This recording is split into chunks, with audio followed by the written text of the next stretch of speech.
Nisha miss. Yes. നമുക്ക് Madam വന്നോ? Madam join ready ചെയ്തിട്ടുണ്ട്. അൺമ്യൂട്ട് മ്യൂട്ട് ആക്കിയിരിക്കുകയാണ്. അൺമ്യൂട്ട് ആക്കാൻ നമ്മൾ റെഡി ആണെങ്കിൽ അൺമ്യൂട്ട് ആക്കും. നമുക്ക് തുടങ്ങിയാലോ Mansoor sir? Yes, sure. Beena ma'am ഉണ്ടോ? ജോയിൻ ചെയ്തിട്ടുണ്ട് സർ. ജോയിൻ ചെയ്തിട്ടുണ്ട്. ഇപ്പൊ ഞാൻ പറയാം. Okay, thank you.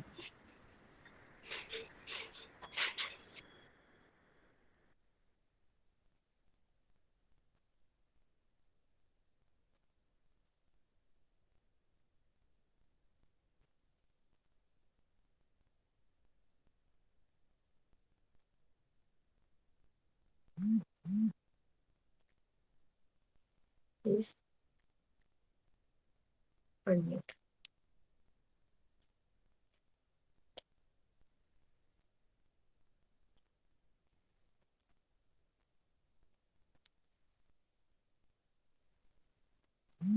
Yeah, ma'am. Good afternoon. Very good afternoon, madam. Good afternoon. Principal Anna Mansoor. Okay. Nice to meet you. Yeah. Thank you. Okay. Najiba? Yes, ma'am. Yes, you can start. Okay. A warm and beautiful afternoon to one and all. Respected chief guests, principal, teachers, all other dignitaries present, and my dear friends. I, Najiba Abdul Khader, on behalf of MES College Marampally, would like to extend my sincere greetings to each one of you. It's my pleasure and privilege to welcome you all to this webinar on Say No and Stop Sexual Harassment, organized by Women's Cell of MES College Marampally. Before moving any further, let's have a short silent prayer.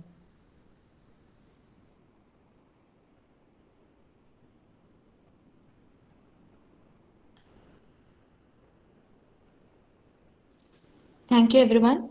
Once again, I welcome you all to this special event of splendor. This session belongs to each one of us, and we are glad to have you all join us. Today, we have some of the amazing personalities with us. First of all, we have the chief guest of the day, Dr.M. Beena IAS, former district collector of Thrissur and Ernakulam, with us. Next, we have the speaker of the day, Ms. Srikala Shivji, with us. We also have our Honorable Principal, Dr. Mansoor Ali PP, to grace this auspicious occasion.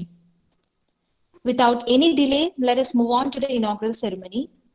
First, let me invite Dr. Minnie K. Paul, Women's Cell Coordinator of MES College Marampally, for the welcome address. Please, ma'am. Greetings to one and all. Honorable Chief Guest, respected Principal, teachers, and all Women's Cell members. Dear friends, today we gathered here to discuss about a very important topic, that is say no and stop sexual harassment. In our country, women are worshipped in the form of Shakti, whereas in reality, she is just treated as a commodity and subjected to inhuman treatment. Gradually, women have been coming forward and playing their roles in diverse fields. Government of India has launched a series of initiatives to raise awareness about women's rights. Against this backdrop, we have assembled here to know more about the topic with many eminent speakers lined up for today's seminar. With this brief background, it is my pleasure to welcome all for this seminar. I would, on behalf of Women's Cell, extend my gratitude towards our principal, Dr. Mansoor Ali PP, for encouraging us to conduct a webinar like this today. We welcome you, sir. Our guest of honor doesn't require any further introduction, as you all must have heard about her endless contribution towards the society. She is a very respectable personality who is widely known to have put a lot of efforts in encouraging women empowerment. I would welcome our chief guest, Dr.M. Beena IAS, Chairman, Cochin Portress, former District Collector of Thrissur and Ernakulam, and first ever Knowledge Ambassador in Asia. It is a great pleasure to welcome such a noted personality as our guest of honor. So, on the behalf of one and all present here, let me please extend a welcome to you, ma'am. I welcome the expert speaker, Mrs. Srivala Shivaji for sharing her knowledge and vast experience with the student community. Last but not least, I welcome and extend my thanks to Program Coordinator Samul Abdul Khader, all Women's Cell coordinators, and all the members of Women's Cell for being part of this webinar, making it convenient to take place. I am sure you will enrich it with the knowledge after completion of this event. I welcome you all once again to the seminar and hope that you will have a great time ahead. Thank you all. Thank you, ma'am, for the address. Next, I'd like to invite our principal, Dr. Manzoor Ali PP, for the presidential address. Please, sir.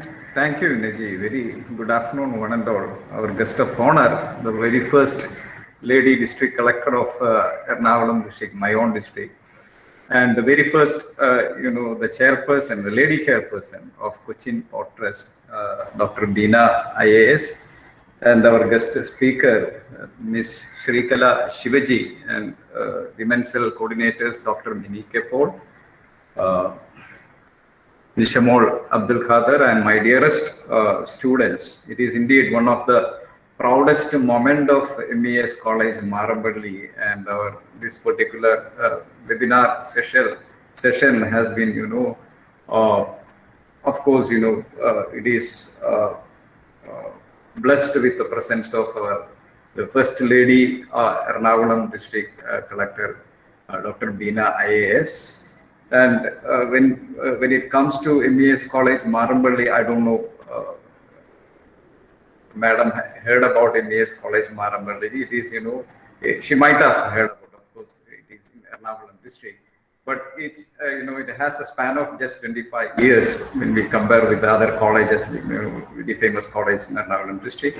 And in this short span of, existence, we can say that, proudly say that in the previous year, we have been accredited by NAC A+ grade, and presently we are having 30 programs. And last year, as we are accredited by A+ grade, we got 2 programs sanctioned by Government of Kerala. One was integrated program in chemistry, another one was MSc Psychology.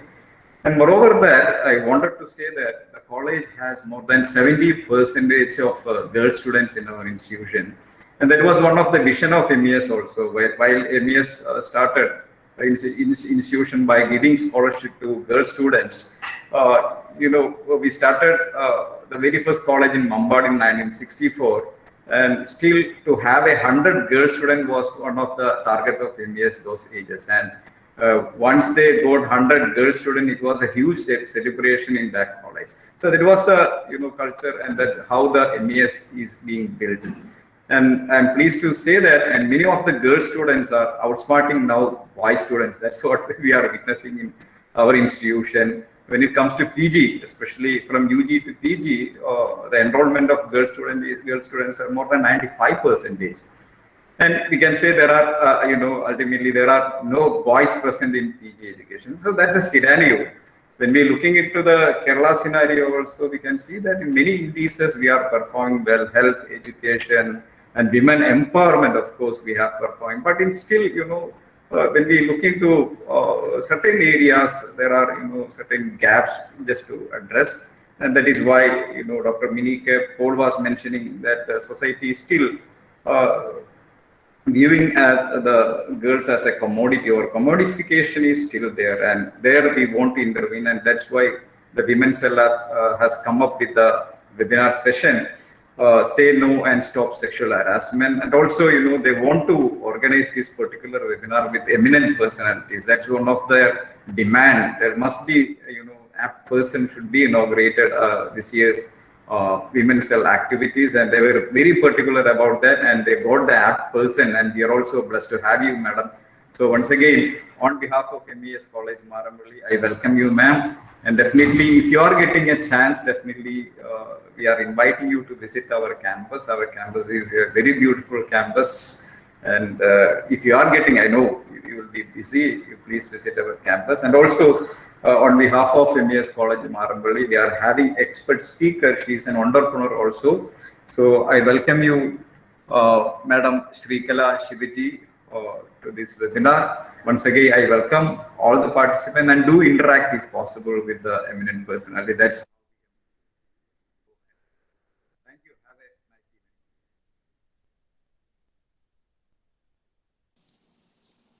Thank you so much, sir, for your beautiful words. Now I request our eminent chief guest, Dr.M. Beena IAS, to formally inaugurate the event. Please, ma'am. Good afternoon to all of you. Today's esteemed speaker, Ms. Srikala Shivaji, principal of this very esteemed institution, Dr. Mansoor Ali, Dr. Minike Paul, the Women's Cell coordinators, and my dear students. At the outset, I'm very happy to note, as the principal has related, that though the college is relatively young, it has been doing very well on all fronts, including academic, including NAC accreditation, and you are also taking the leadership in creating the Women's Cell. So congratulations to the principal and his team members and to all of you. It is a very happy day for me to participate in this function, to be part of this function, because as the principal rightly pointed out, a lot of progress has happened. Let us acknowledge that positive change has happened. From a society where women's education, women's employment, even the right to dress properly in Kerala, even that was denied to women.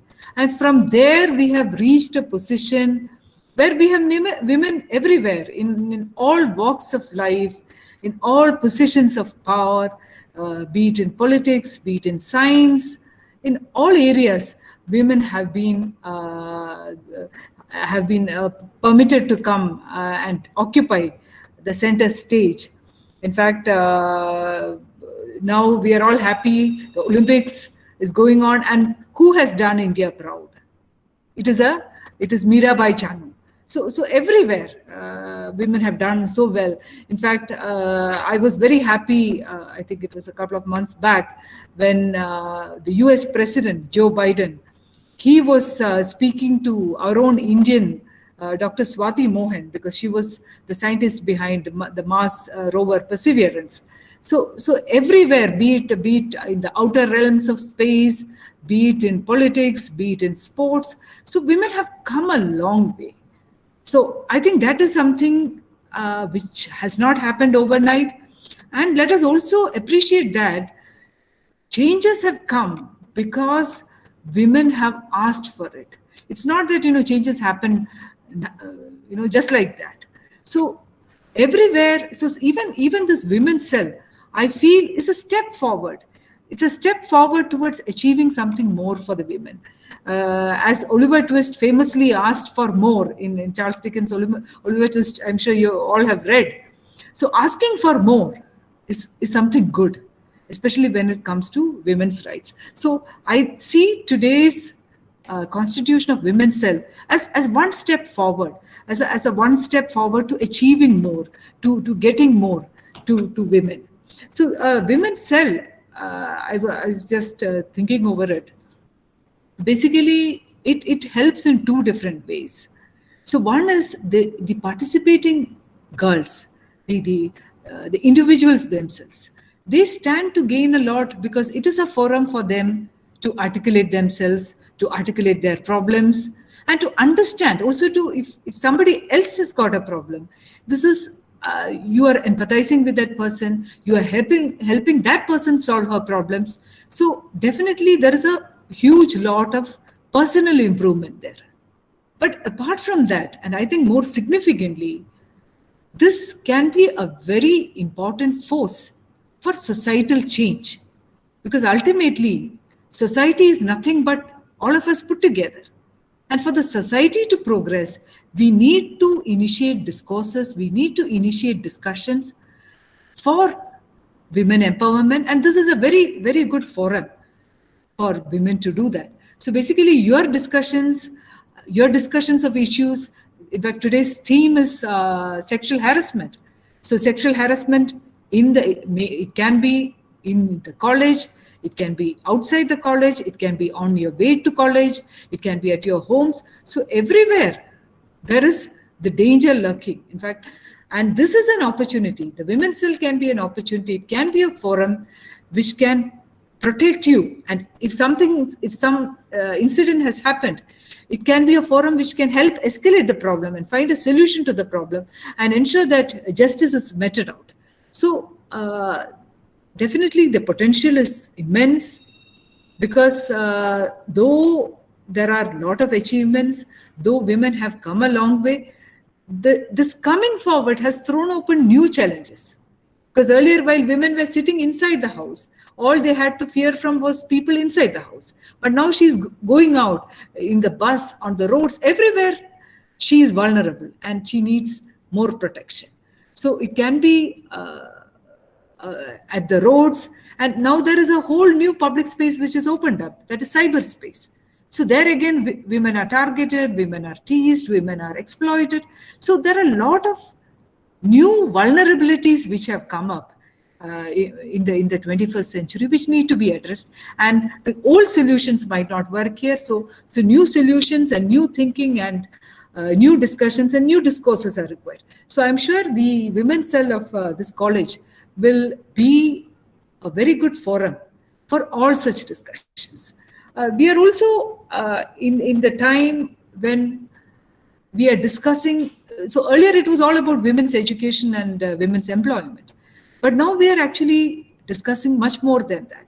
So while to a large extent, thanks to the very several laws that have been implemented, a lot of change has happened legally, but has there been a mindset change? I think we need to discuss this further.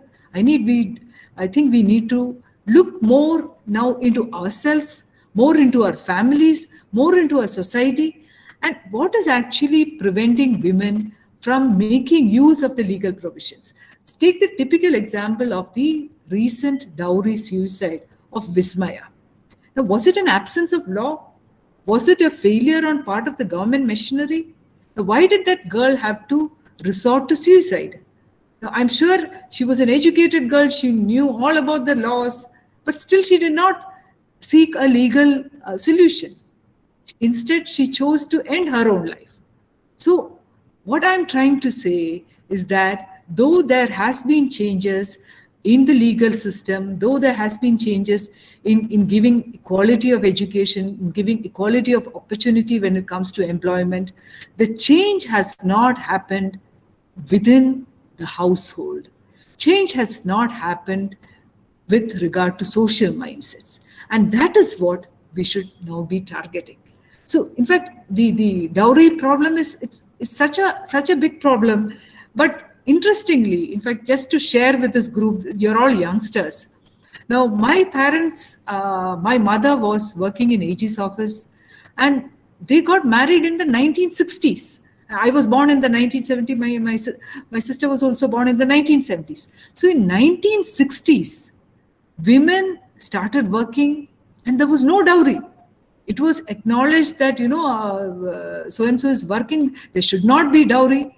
So something which, my father and my uncles at that point of time, they could acknowledge and appreciate, is not happening in 2021, which is a very, very sad state of affairs. So definitely we need to discuss about this. We need to resolve that we will not give dowry, we will not take dowry. In fact, why should a woman sort of agree to this commodification, commoditization? It was earlier, this concept was broached. So a woman is not just a burden to be, sold off from the maternal home and to sold off to the husband's home. So we need to have a mindset change in the case of dowry. And when you speak about dowry, automatically you have to think about marriage. So see, a lot of girls put up with dowry because their thinking is that my parents have spent so much on the marriage, my parents have already spent so much. Now, if I go home and sit with my parents, all that is going to be wasted. So you need to come back to the fundamental issue of marriage itself. Now, if marriage itself is a big, the big fat Indian wedding where there's so much of expenditure on part of again, it's only the bride who's spending. So all these things need to be challenged, need to be questioned. Why should this societal norm that a woman's family should take care of the wedding, the woman's family should give the dowry? Let us question all these things. Let us question all these, so far unquestioned concepts, and bring and put an end to all this.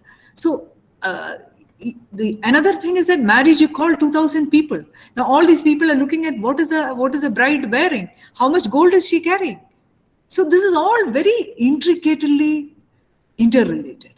So we cannot find a solution unless we look at it in its entirety.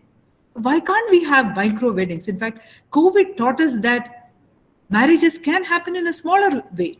So why should we have this big wedding, which is a financial burden on the bride's family? And why can't it be shared equally between the two families?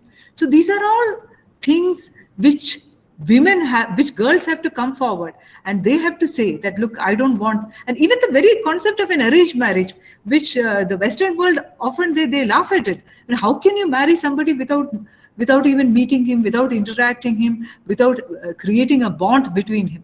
So these fundamentals on which the so-called Indian society, the Arsha Bharata Samskara is based upon, need to be questioned, because a lot of things have changed, a lot of things are no longer relevant. And maybe for my generation or the older generation, questioning these fundamental concepts will be difficult, because they've sort of grown seeing a lot of these things. But for the younger generation, I think you are not held back by any of these old ideas. So you should question everything. You should think about everything. Is this correct? Is this required? And bring societal change. And there are a lot of girls who are a victim of body shaming. Now, who has created these body images? See, frankly, it is one big business out there. Be it the marriage industry, be it the cosmetic industry. So this is all, it's essentially money is at the basis of all this. So you look at the advertisements. So they all propagate that a woman has to look like something, has to behave like something. So these concepts need to be challenged. So I fully admit these are all easier said than done. It is an uphill task.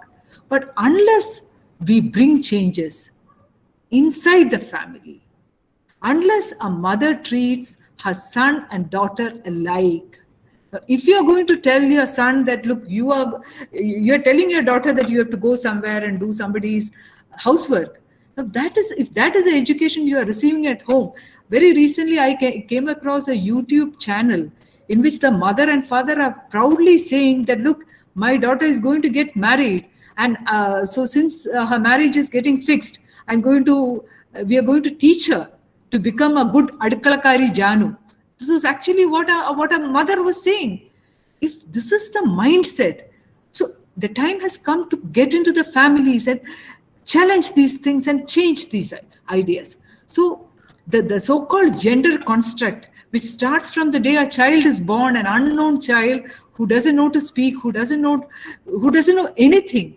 At that point, you are classifying, this is a boy, so let us give him a blue dress. And if it is a girl, you give her a pink dress. So that segregation, that distinction, let us break all that. Let us not tell our girls that, don't laugh loudly, don't sit like this, don't play like this. Let us not create these artificial distinctions in the minds of the children.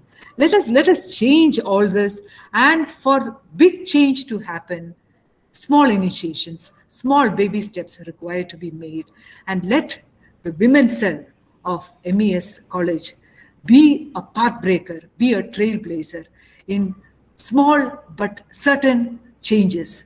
I hope that each one of you will take this initiative, will carry this torch forward, because the society needs girls who will carry the torch, who will carry this message forward. Let me hope that this women's cell, let us do things differently.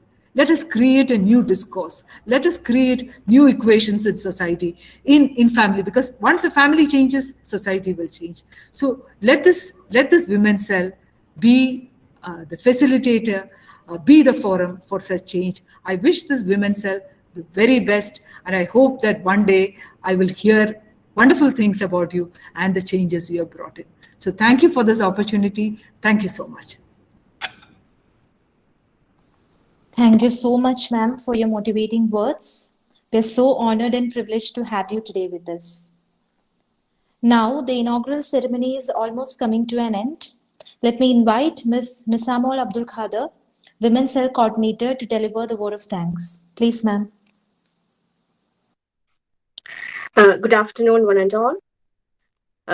On behalf of MES College and Women's Cell, it's my great honor and privilege to propose vote of thanks on this auspicious occasion.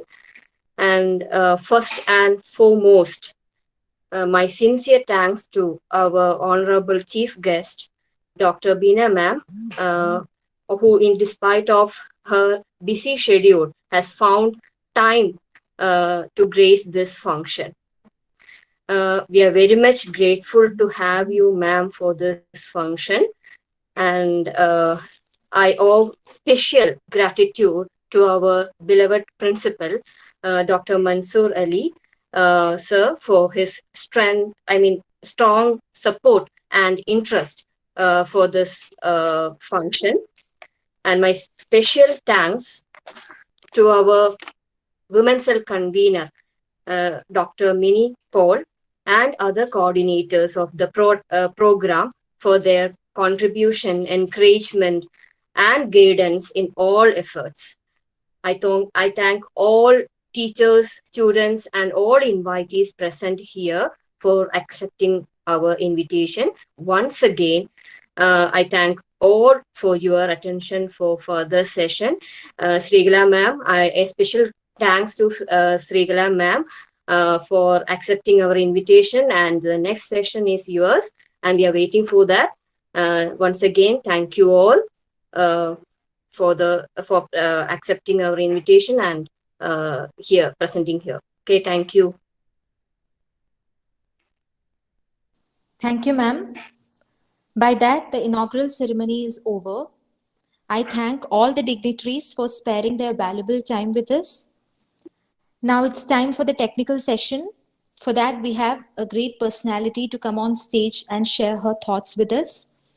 That's none other than Ms. Srikala Shivji, a motivational and relationship coach. She's also an entrepreneur and author management consultant in Panacea IT Infrastructure and the director of transformation at a finance company. A warm welcome to you, ma'am. Thank you. Thank you. I invite Ms. Merin Verghese, student coordinator of Women's Cell, to deliver the welcome address. Please. It's a great pleasure for me to introduce our speaker, Mrs. Srikala Shivaji, who is going to talk to us about Say No and Stop Sexual Harassment, organized by Women's Cell of MES College, Marampally. Mrs. Srikala ma'am is famous as the founder of Balloon International Nursery. It's an interacting platform with children from various culture and background. And also, she is working as the brand ambassador of Prayana.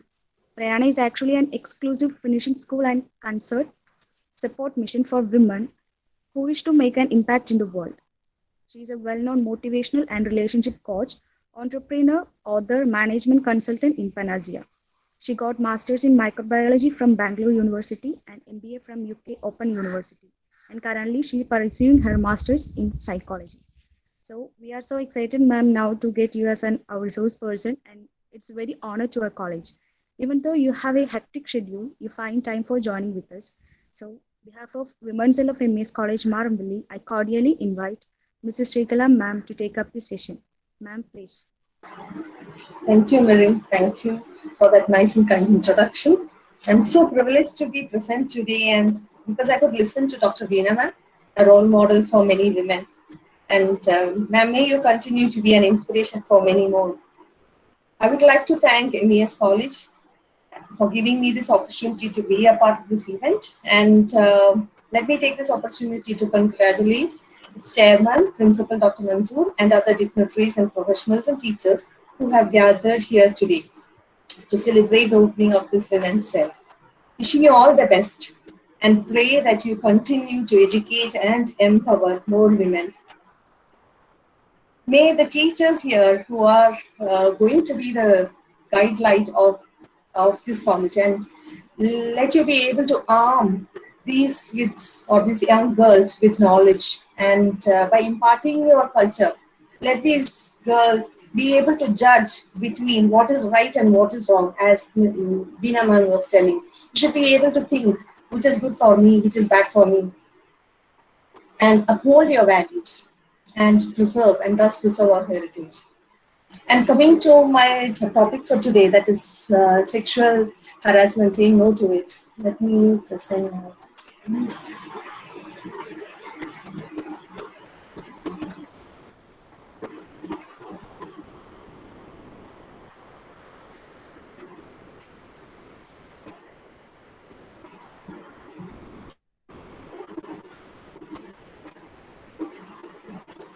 I would like to start with an alarming statistics, which is very disturbing to me. When I was going to prepare the slides, I could see that around 90% of the young girls are sexually harassed at least once during their school years. And I was disheartened to read this. And not this much, 81% of the women experienced some form of sexual harassment during their lifetime. And only 1% of these women, or 1 in 10 out of women, took the opportunity or took the courage to come over and complain or report to the authority. And yes, sexual harassment is a very serious issue all over the world. Every corner of the world you can see this. And what I believe is each one of us has the duty or moral responsibility to do our little part in whichever way we can to stop this harassment and save our little daughters or our mothers or sisters who is at the receiving end. Now, I will not take much of your time because Beena ma'am has given a very, very powerful speech, and she has covered almost of all the points. Now let us see what are the types of harassment. See, there is sexual harassment and there is psychological harassment. Psychological harassment is like, somebody is trying to kill you psychically, where you feel defenseless totally, and they're trying to destabilize you, or maybe he's trying to kill you psychically. They will try to impose his will gradually, and it's a continuous process, and it's a gradual process, and he will distort the situation and make you feel that you are wrong and he's right, and he will make you submit. There are certain qualities where these traits of these harassers, they are like they might scream at you, they might overload you with work which you cannot deliver, and they might show it. They might show that you are left out, or he will ignore you while you are in a group, and spread rumors about you and try to defame you. And they do not value your efforts. So these are the small subtle things which you children might, or as young girls, you might not be able to identify. That's why I thought I will stress upon these part, because every other part Beena ma'am has covered. And this is another part where they try to harass you for your sexual orientation. Maybe you are a transgender, or maybe you have a different sexual orientation, where that person will not be able to accept you like that. So you will be harassed. And there is cyber harassment, as Beena ma'am was referring to, like using internet, and and they will send harassing messages. And there is workplace harassment, which is one of the most predominant over here, and they will try to threaten you. Now, a little bit more about the sexual harassment. It is like they will try to approach you, threaten you, or give you false promises. They will try to intimidate you, and they will stop. And this touching, pinching, and kissing, these are all no.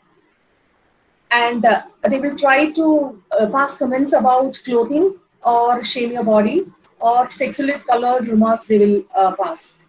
And they might request you for sexual favors.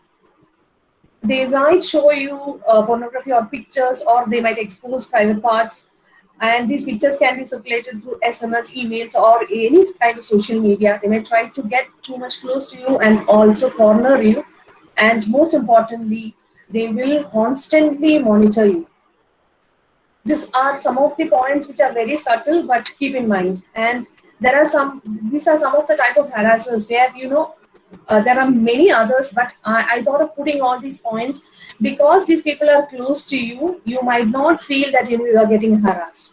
So these could be your peers, your family, your own family members, your teachers, and maybe it is non-teaching staff, or it can be anybody, any strangers you meet outside in the public place.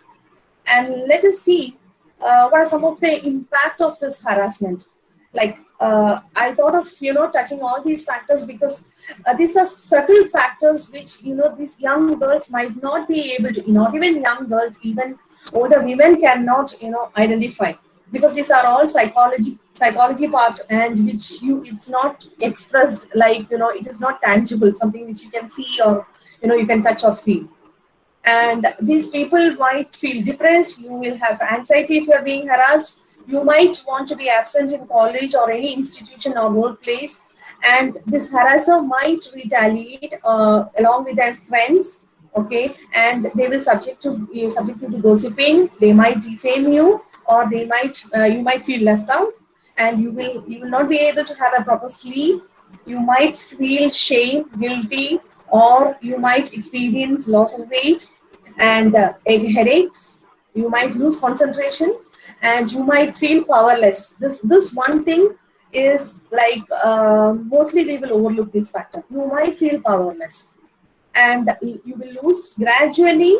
You will lose your confidence, and you will have problems with intimacy, and you will lose trust in people. And finally, you will start withdrawing. You won't like to come out into the public place or even come to work, etc., etc. Like you might want to confine to your home or your own room. So understand all these feelings, because these are important parts which are overlooked by people, and because this is subtle, you will not give much importance to this. So you should understand how you will feel when you are in a healthy relationship.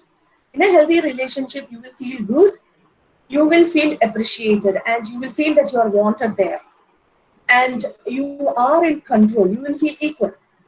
You will not feel that the other person is more powerful than you. You will feel happy, and you will be open in such kind of relationship, and it will be a legal relationship, and you will have a positive self-esteem. But let us look into your feelings when you are being harassed. When you're harassed, you feel bad, powerless, as I said, and you will be angry. It's always a one-sided relationship where you cannot express your feelings, and they will make you feel unwanted. That means they don't want to listen to you. Then it is you might be forced into some illegal things, to do something which is illegal, and it is like invasion, and you will have a negative self-esteem.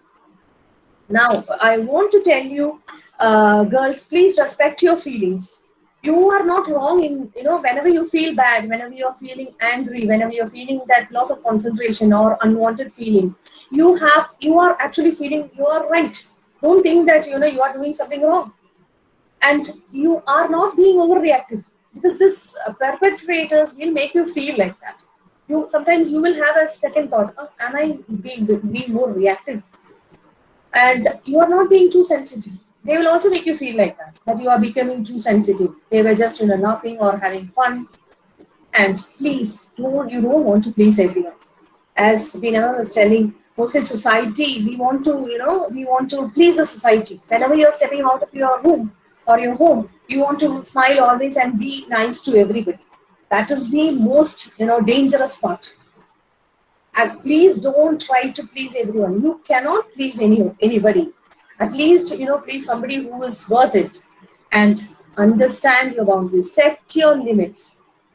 Don't allow others to make your boundary. You should raise an alarm whenever somebody crosses that boundary. And it is your right. Nobody else has a say on that. And give importance to your happiness and well-being. Actually, what I have seen is that people always look on the other side, whether when they are talking to somebody, whether they are happy, the other person is happy. And I will explain in the coming slides, where, you people will have two types of mentality. Then you will understand, because some of you might be feeling, how can you please everyone? Or how can you not feel important about your feelings? But there are children, or where there are women who feel like that. Now let us see, some of the psychology of these harassers. This is not exhaustive, but I have, tried to list some of the important parts. They use this as a tool of patriarchy, as you all know. In Indian culture, it is like that. And interestingly, it is not an expression of a sexual desire. This harassment is always, most of the time, I should say, is an expression of power. They want to overpower you. Maybe your presence, they are getting threatened. And so they want to devalue your role. And they try to frighten you. And these people cannot think outside of the realm of wives or daughters or their mom. And they cannot treat you as equal or competent. They will never value for your merits. As ma'am was telling, you will be treated as an object of beauty. And they will give zero value to your merits or your talents or your skills. And because of that, they cannot treat you with respect and courtesy. And they are trying to equalize the power. So these people, actually, deep inside, they are feeling threatened. That's why they are trying to take control over you. They are trying to, reassert their control. And interestingly, they are trying to compensate for their inadequacies. But actually, we do not understand this part, because they are showing their aggressiveness and they are acting as if they are so powerful. We feel that, they are good enough. No, they are actually trying to cover up something, some dirt or some inadequacies or insecurities, which is there deep inside. Or maybe they are used to such things at home. That's why they are, expressing such a quality. That's where the mothers have to play a role, as ma'am said. Now, methods to stop harassment. I have, listed some of the few of the methods. It's not complete. At least educate yourself. This is the most important part. Educate yourself. What is the psychology of that person? What is your feeling? Which is right? Which is wrong? Talk to others. Talk to experts. And understand others' nature. This is also very important, because I have seen women, they're always, taught to be submissive. And because of that, and that image part, that I want to be good, they always try to please others. And they don't understand what is the nature of that person standing opposite to them. For here, I would like to cite a small story, okay, because I love stories and I know I don't want to bore you with all these theories and all. So there is a story to make you understand this, it's a story of a scorpion and a frog. So there lived a scorpion and a frog near the riverside. And the scorpion used to see every day the frog crosses the river early morning and go to the other side of the river. And he's playing with his friends and enjoying there, and he's coming back in the evening. So after seeing this for many days, Scorpion thought, what is there on the other side? I would also like to go and see. Maybe he's playing with his friends. I also would like to make friends. So after a few days of thought like this, he thought he will ask Scorpion. He will ask the frog. So one day he approached the frog and told, "Can you take me to the other side of the river?" Then the frog said, No, because I'm scared of you. You are a scorpion, you will sting me.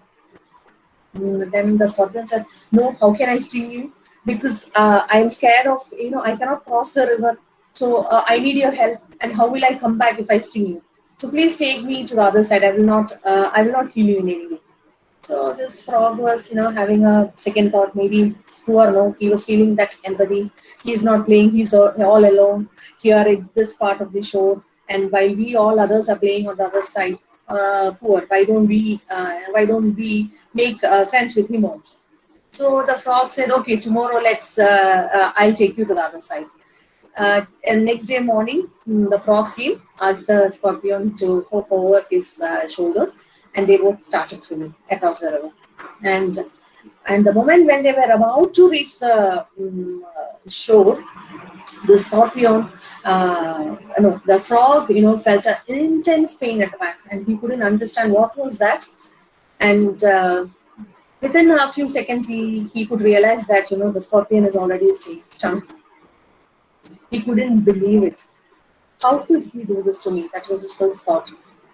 And he was feeling dizzy, and he was almost going to drown. And he thought, before drowning, let me ask the scorpion, what happened? Why did he do this to me? So he asked the scorpion, why did you do this to me? Why did you sting me? And you know what the scorpion answered? The scorpion said, because that's my nature. So that's how people are. They cannot change their nature. So when you make friends with others, and at least whenever you are, outside, think, whom should I, communicate with? Whom should I make friends with? Whom should I surround myself with? Because you cannot change others' nature, and always think that you are also right. You are not wrong. Your feelings are right. So know your rights. And most importantly, gather evidence. The moment you feel that somebody is harassing you, keep everything safe. Saved somewhere in your files. And make note of every event. And every organization will have a policy to follow. So understand that. Talk to that concerned person. And what are the policies in place? What can you do? Don't wait for it to aggravate.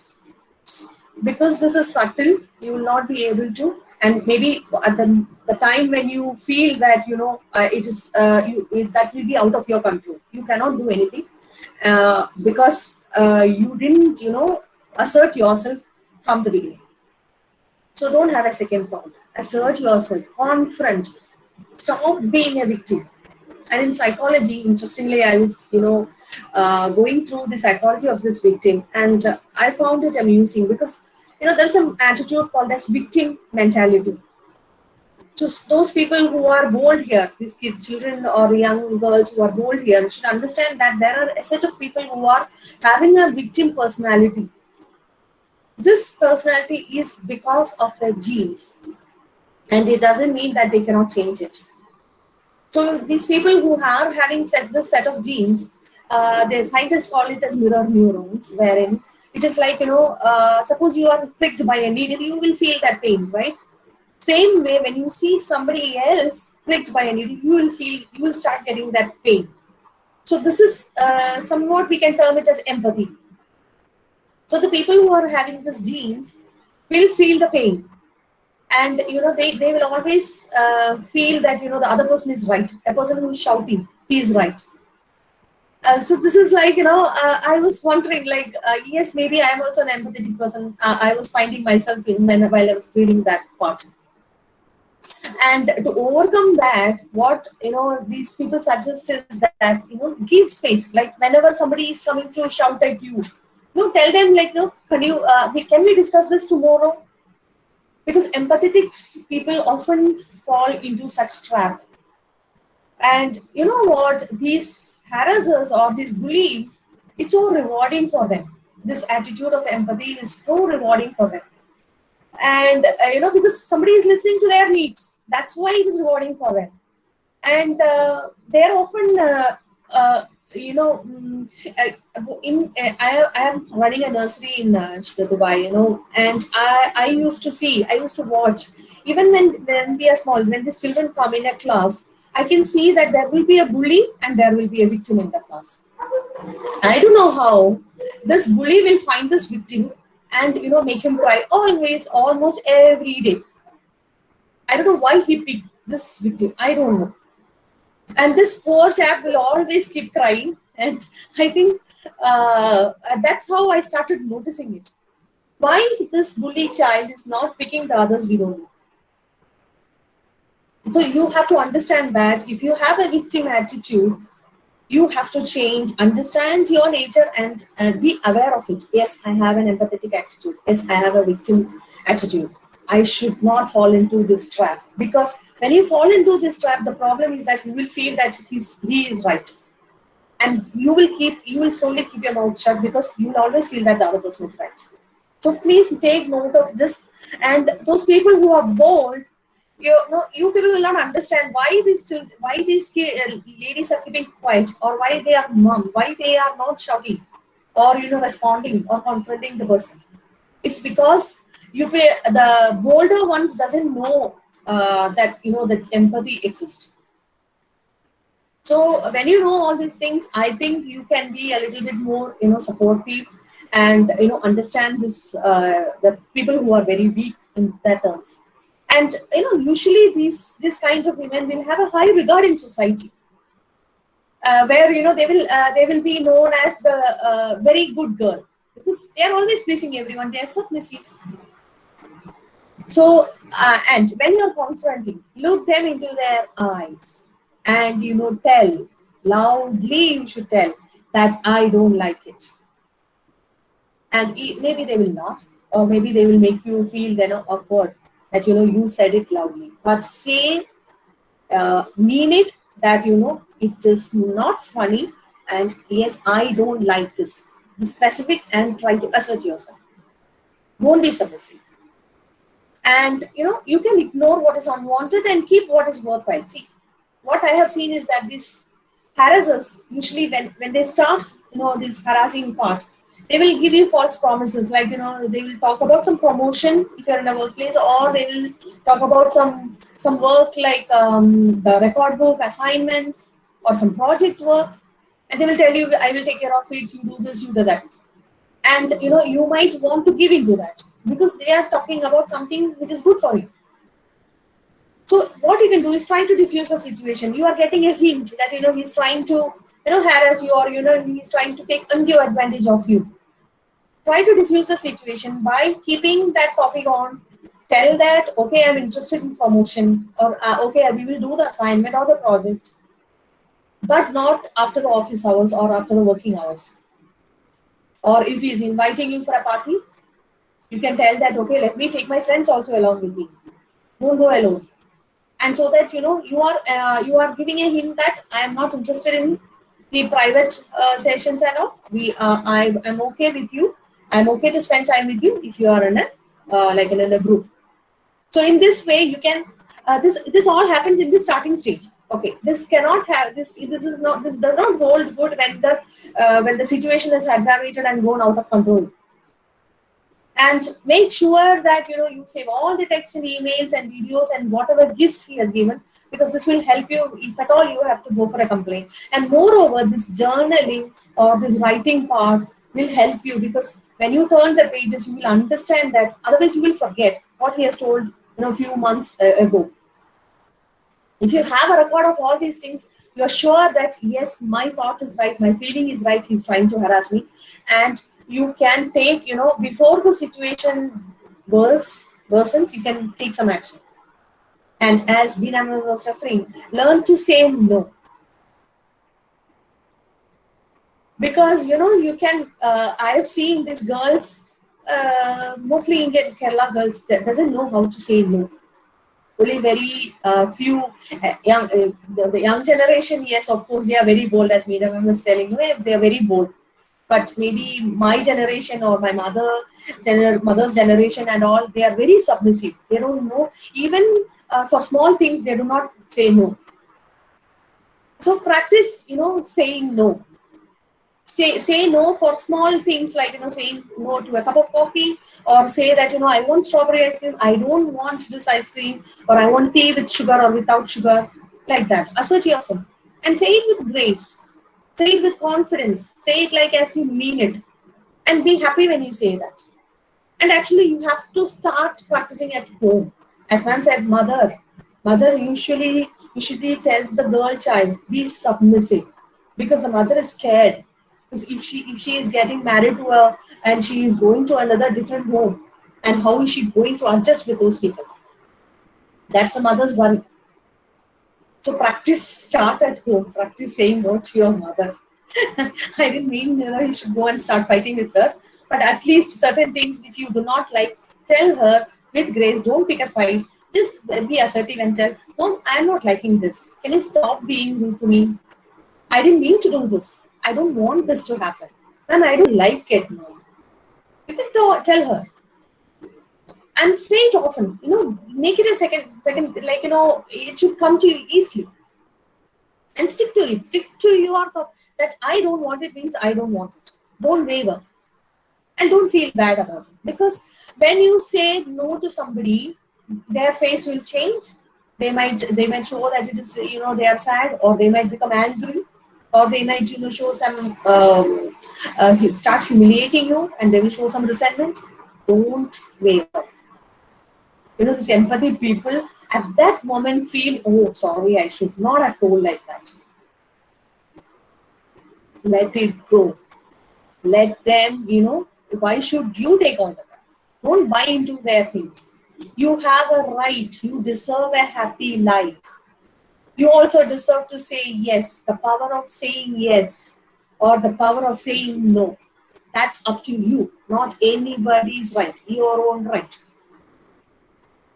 Harassers are actually trying to win over you. And they know that you're feeling uncomfortable.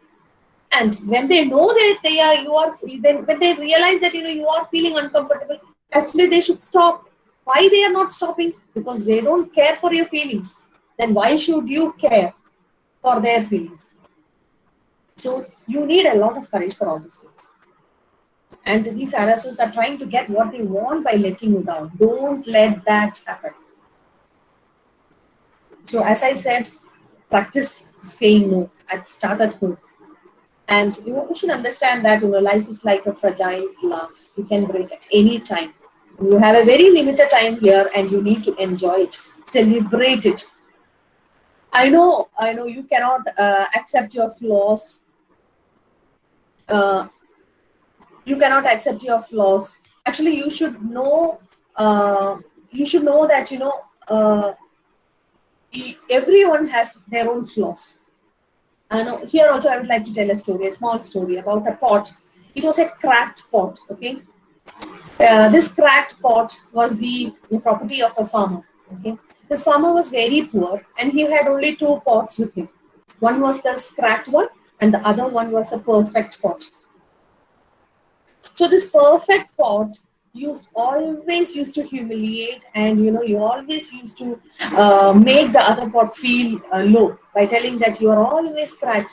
And see our master, how much poor he is. Because this farmer has to walk 1 or 2 kilometers towards the riverside, fetch that, fill the pot and come back with water. So this perfect pot always used to, tease the cracked pot, telling that whenever you reach home, you will only be half full. See me, I am always full. See how much pain the master is taking to carry both of us from the riverside to here. And in the end, you are giving him only half the water. So eventually this pot started feeling very bad. And, he started feeling suicidal, and, he thought of talking to the master. And he told the master, why did you throw me away? Why do you keep me with you? No, I am cracked, and I cannot carry the full load. Wherein the other pot is carrying the full load. So the master said, why do you talk like this? Let me show you something. Tomorrow morning, I'll show you something. So tomorrow morning, he took the pot, and while he was coming back after fetching the water, he showed him, can you see the line of flowers and the plants on the right side? You know why it happened so? Because I knew that you were having a crack. So I planted plants and flowers on the right side, so that every day while coming back, you were watering the plants. And you see on the left side, it is bad. No plants are there.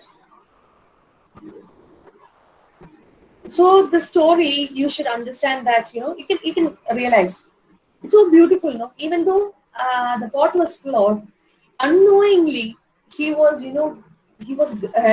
being part of something good. And until he talked to that master, he never realized that.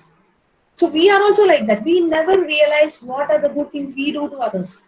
Maybe we are flawed, we have insecurities, we have flaws, we are fat, or we hold many insecurities in us. We might say that, I am fat, I am dark, I am, there are many things. You yourself, find out all these things.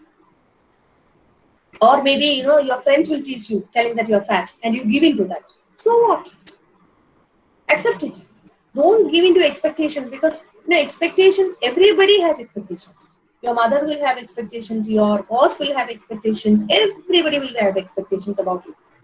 And the interesting thing is that today you give into that expectations, the next moment they will bring some other expectation, and they want you to do that.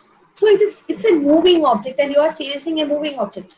So stop pleasing others, because in the end nobody is pleased, and frustration slowly build up. And you should understand that these bully people or the others always want to take control of others' life. They don't want to take control of their own life, because they don't know how to take control of that. They also they have their own insecurities and inadequacies and their imperfections inside. They are carrying that, and to cover that up, they don't know what to do.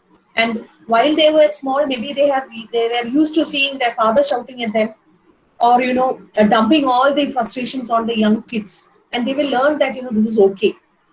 Even the girl child also feels that, father is always shouting at me, so that is okay. Anybody can shout at me. No, anybody cannot shout at you. Understand that your father is having some frustrations. That's it. But that doesn't mean that you are wrong. You should not take all those things on your life. And for this, you need a lot of courage. And next point, what I want to tell you is that, these people, how we can support these victims, these bold people out there, the bold young women out there. I want to talk to you. You know what you can do if you hear that somebody is harassing. Actively listen to them. Don't judge this person. Please don't judge this. You might feel that she could do that, she could do this. No. Understand that all these things what I've told you till now, that is the reason behind that plight of them. And these people will have this victim personality. And they cannot, even if you tell them do this, do that, they cannot understand that. Because they have been brought up like that. And it is there in their genes. Until and unless somebody tells to them, somebody makes them realize, see, get up, talk, you are right. You are right when you say that you don't like it. You have the right to say that I want that. Until and unless you don't hurt others. And make them believe that you are there with you. You are there with them. And the victim is not alone. You are always there to support. And remind them it is not their fault. In between, while they are talking, remind them it is not your fault. It is that person's fault. You have the right to talk. And please remain calm when they are talking. And don't, you might have that urge, when even I have the urge when somebody is telling that somebody did injustice. I say, come on, I will hit him. Or, let's call the police, or let us tell the teachers, or something like that. Don't tell them while they are narrating their story, because this will make them more uncomfortable. They get scared. Because already somebody took their control and they are feeling powerless. And on top of that, you are going and telling, yes, come on, let's do it. Don't tell that. Don't make that mistake. Patiently listen to them. And, empathize with them. And, in front of them, do not threaten the perpetrator, because they might get worried. Maybe if you go and, do some harm to the violator, this victim will feel that again that violator will do some harm to this person again. So don't talk like that. And I have seen, when they are narrating that story, you feel like going and hugging them, or, holding them or patting them. No, ask their permission before touching them. These are small, small things, but it matters a lot. Ask permission. Can I touch you? Can I hold you? Can I hug you? And then they will start pouring out their heart. And, instead of judging them, empower them to make decisions about the next step. That's the best thing you can do. To ask them, what do you want to do? To whom should I talk to? Because this will give them a lot of confidence, and they will feel that they are in control. Ask them, whom should I tell? No, initially they will not tell, yes, let us tell the college principal, or let us talk to the teacher. No, they're scared. So make them comfortable first and take their permission. Whom should I talk to? And gently suggest counseling, because this you cannot, heal them. Most people make a mistake of, healing by ourselves, because we are not professionals. And these people require professional counseling, but not in the beginning. They might take time. And refrain from giving them too much of advice, and don't try to fix the situation by your own. Let them be ready, give them time. Because these people, they are already helpless.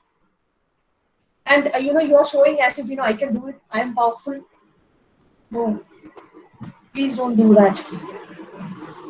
And be aware of the red flags, because sometimes this situation is so severe that this victims want to commit suicide. They might give you hints. They might tell you that I don't want to leave.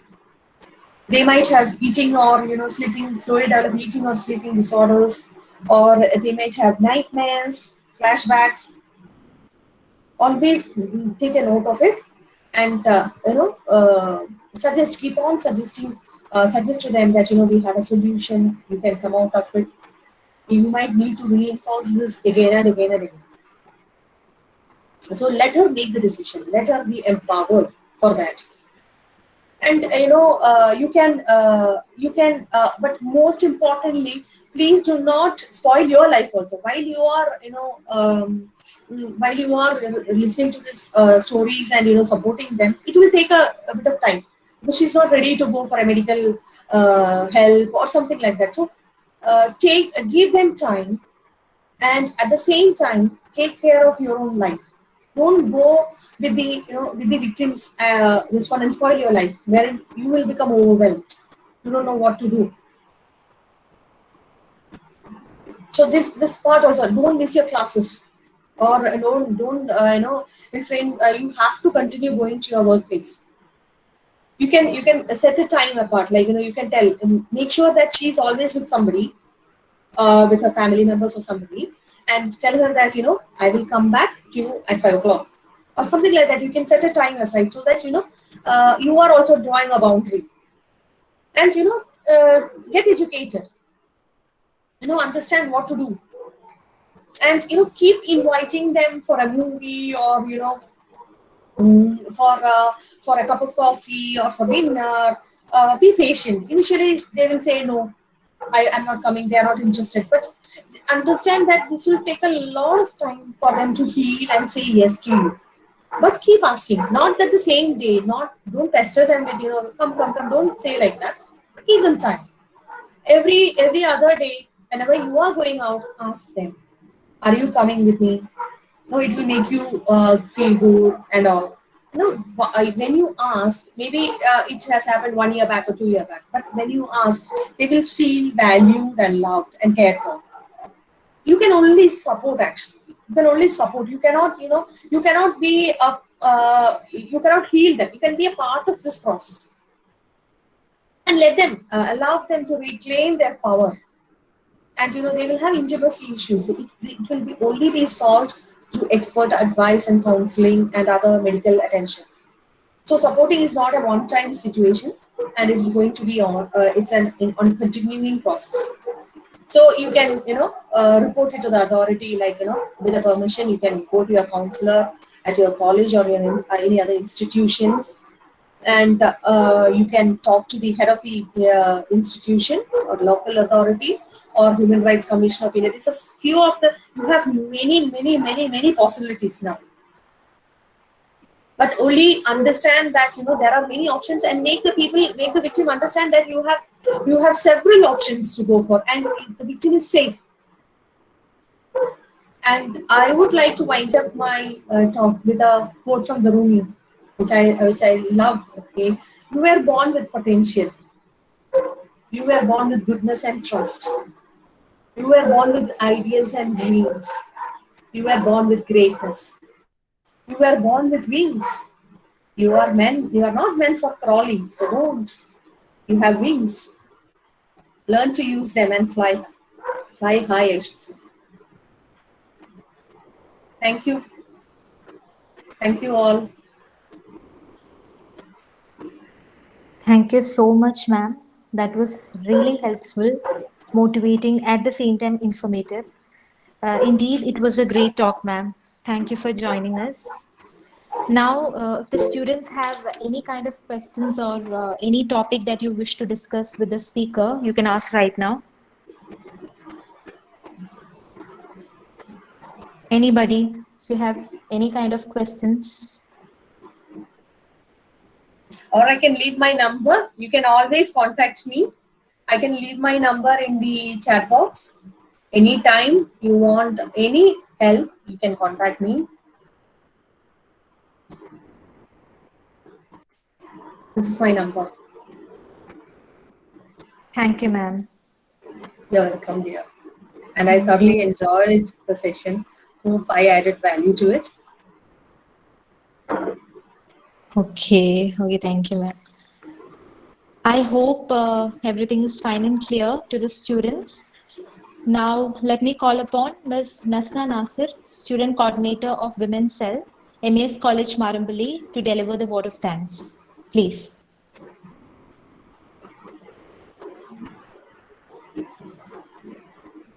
Believe gender.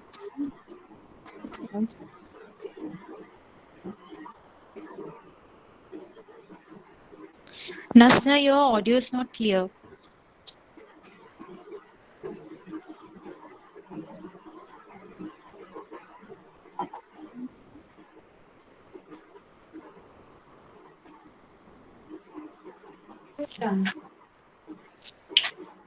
Nasna, is there any problem?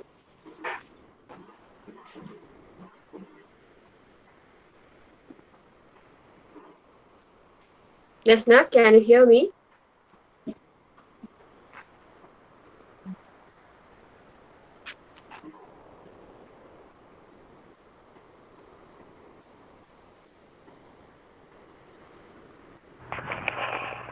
Hello.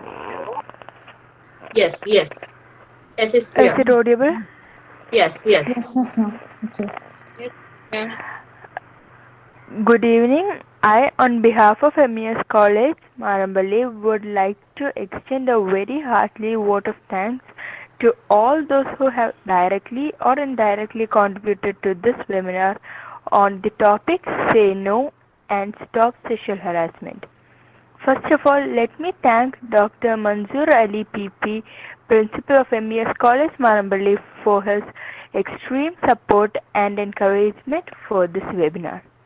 I must mention our deep source of appreciation to the expert speaker, Mrs. Srikala Shivaji, motivational and relationship coach, entrepreneur, author, management consultant in Peniki IT infrastructure, who spared time from her busy schedule to grace the occasion. Thank you, ma'am, for your very interesting and thoughtful-provoking address. I would like to express my profound gratitude to our Women's Cell Coordinator, Dr. Minnie K. Paul, for her moral support and guidance.